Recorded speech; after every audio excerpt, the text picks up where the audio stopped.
ও সোনার মা বোনেরা, মরণ একদিন আসবে, কবরের মধ্যে আমাদেরকে সবাইকে চলে যেতে হবে।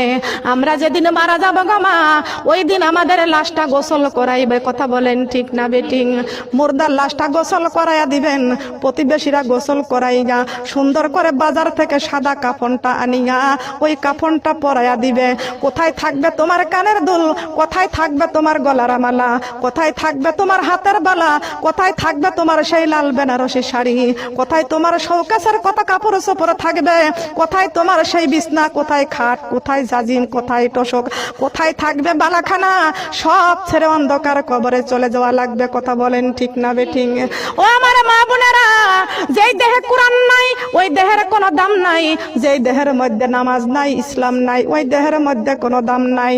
এই যেই দেহের রূহ আছে ওই দেহের দাম আছে, যেই দেহের রূহ নাই ওই দেহের কোনো দাম নাই।